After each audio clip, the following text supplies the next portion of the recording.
Fluffs! Welcome back to our channel. As always, there's no real fur on this channel except for Danny's fur. So today we're doing another video in our Getting a Dog series. If you haven't seen the other videos we've made, I'll link them below for you.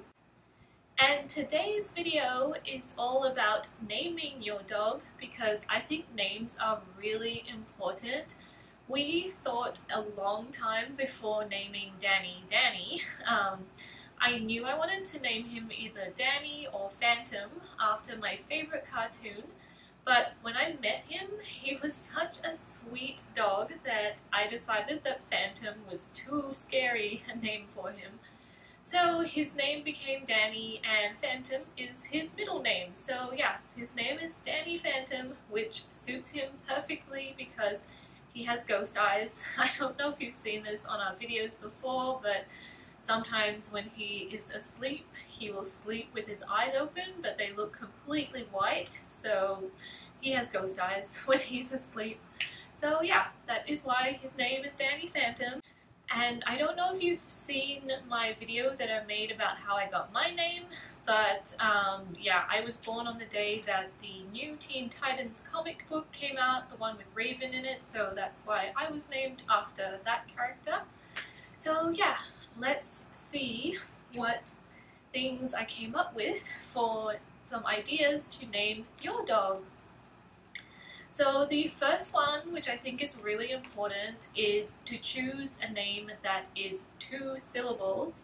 When I was a dog trainer, I told my clients this all the time because commands like sit and stay and all that are usually 1 syllable.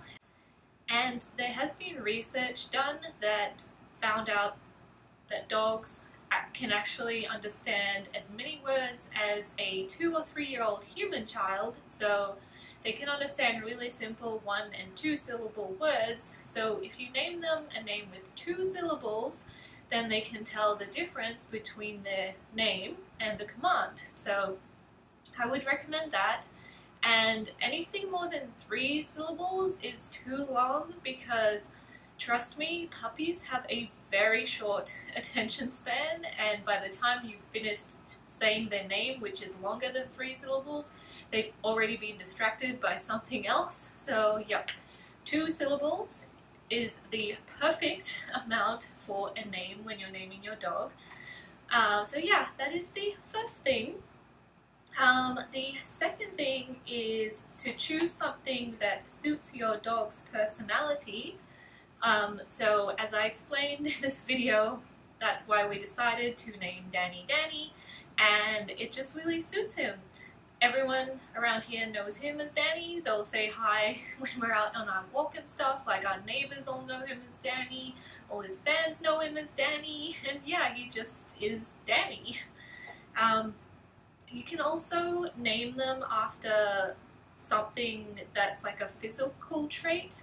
So if your dog has like a white fur coat, you can name them Snowy. Or if they have like little white patches on their feet, you can name them Socks or something like that. Maybe not Socks because that's like 1 syllable, but yeah. You don't have to name them straight away. Like when they get home, you can see what they're like for a day or 2 or even a week, and then once you get to know them and see what they're like personality-wise and stuff like that, you can choose the perfect name for them. So that is tip number 2.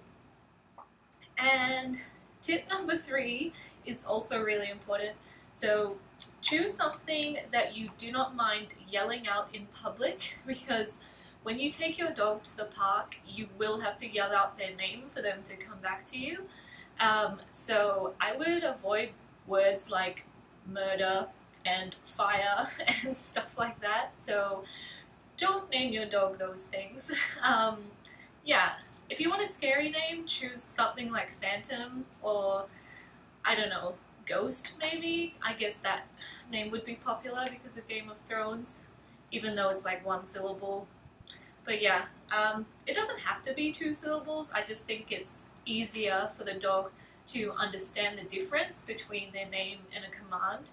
So yeah. Well, those are all the things that I have for tips for naming your dog. Let us know what you would name your dog in the comments below, or how you got your name, and we will see you next time. Stay fluffy. Bye!